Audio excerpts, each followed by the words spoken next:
That was so easy. One of them wishes you would light her, but anyway. Bring her on up.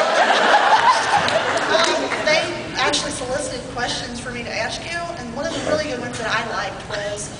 I love how she blames her friends first. It's gonna be like, what size underwear do you wear? From my friend who couldn't make it. I understand how cold he was yesterday because my friend wanted to know, so, you know, I'll ask anything. Like, in What Is and What Should Never Be, you did what people refer to as the prissy bitch face in the alternate universe. Yeah.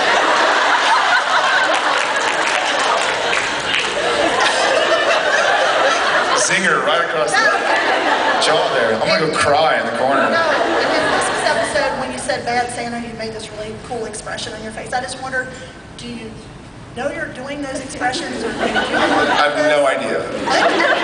They're awesome when you do them. I mean, Thank you. really do good with your facial expressions. Thank you. But she just wanted me to ask you that. Yeah, no, I've never known. That's the God's honest truth. When I was working with, it's such a name drop, but when I was working with Peter O'Toole, who's obviously an amazing actor, arguably the greatest of all time, he was saying he's never, ever in his life done a line to a mirror. He's saying never. And I thought it, and I was like, let's see, 8 Oscar nominations, and he doesn't care what he looks like. He says it should just come out through you, and you shouldn't be worried about what you look like doing it, because it'll come across. So I just sort of try and, I read things like that, like I read things Daniel Day-Lewis writes, and Johnny Depp writes, or Inside the Actor Studio, and I try and be like them, so I can say I'm like them. So I'm a lot like Peter O'Toole. Thank you. Where did it go? Hi. Hi! In Bad Day at Black Rock, what was harder, all the falling down or being set on fire? We had breakfast together. She waited all this time to ask, so she embarrassed me in front of y'all guys. The set on fire is always odd when they tell you you're gonna do a stunt scene. Funt? It's a funt. When they tell you you're gonna do a stunt scene, like a falling stunt scene, you're like, okay, I'll put knee pads on and make sure I don't bust my kneecap open or my elbow or something. But then when they tell you, oh yeah, next episode, we're gonna set you on fire, you're like, so what's going on next episode? We're gonna set you on fire. So that was definitely pretty weird. So I'd have to say being set on fire was probably the most uncomfortable thing I've had to do for the show, period. Because it's fire. Very simple. It's not like, let's keep it contained, it's fire. It's like putting a bear on set and going, let's hope he's okay.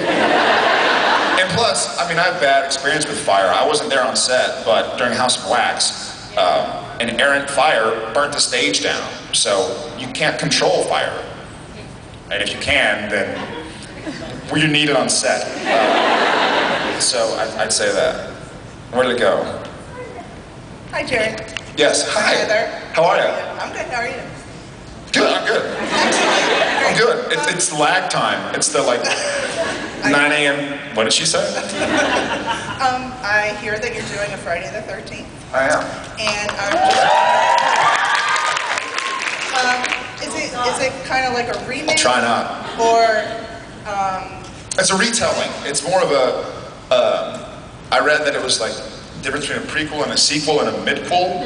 I guess it's a midquel. It's a retelling of the story. It's not a remake of the original. It's sort of a whole new telling. It's almost more like another Friday the 13th movie than it is a remake of Friday the 13th. Are you going to make it different so that we all are excited about? Yeah, lots of faces. Excellent. Lots of faces, and I'm just naked the whole time.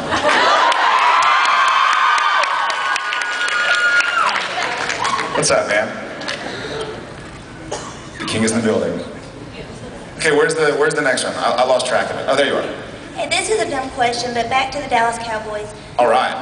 What do you think about them possibly changing the name to Irving Cowboys? Because I'm from Texas and I think it's retarded. I don't think they better not. They've always been. They've never been in Dallas. They've always been in Irving. It's always been Irving. So even with the new stadium. Yeah. And, well, no, they're going to change it to Arlington Cowboys. Oh, really? Like, how about them Arlington Cowboys? It just sounds retarded to me. Yeah. I wonder what you thought about that. Plus, I don't know how to spell Arlington, so Dallas is so much easier. I think they better not. I don't think they will, but I think they better not. You are going to the Dallas convention, aren't you? That's the plan. I I mean, hope so. I hope so, yeah. We'll keep everybody more informed as it gets closer, but with the shooting of the movie and everything, a lot is up in the air, you know. Okay, thank you. Thank you. Good morning. Good morning. I'm Rhonda. Sorry? Rhonda. Jared. Hi. Yesterday, I had a total fangirl moment with Sandra on stage. She smiled, and I forgot my question. I can do that.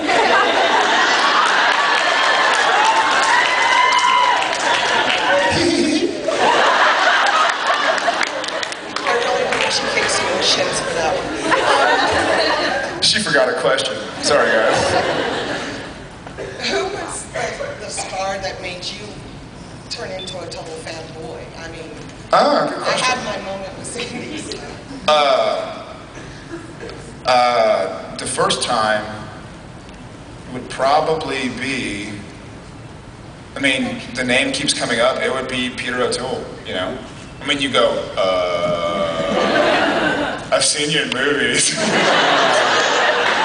There's no proper way to be like, you know, they're saying, hi, Jared, this is Peter, no shh, you know?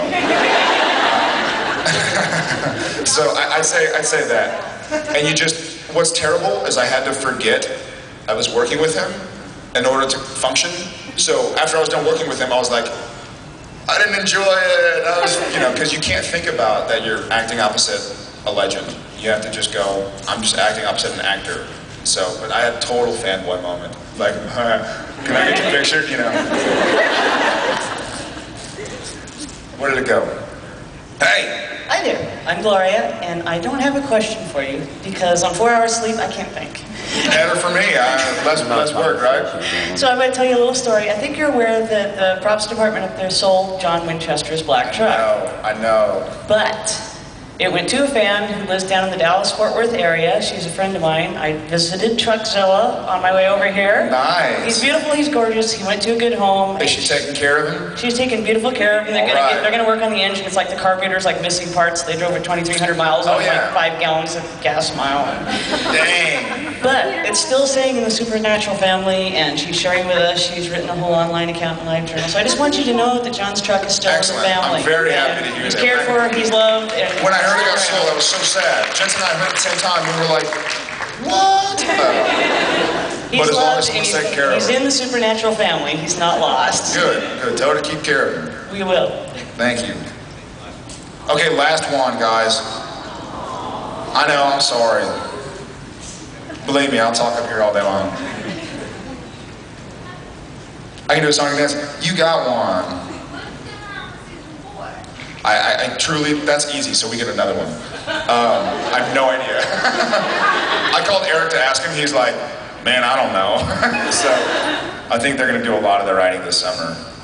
Otherwise, I wish I know. From what he said, like something about Mary Winchester. Yeah. What is it? Lilith is the demon from Juice and Bellow. At the very last episode that aired before, she's a demon, she's a brand new demon that has the white eyes that we know that she's very bad. When?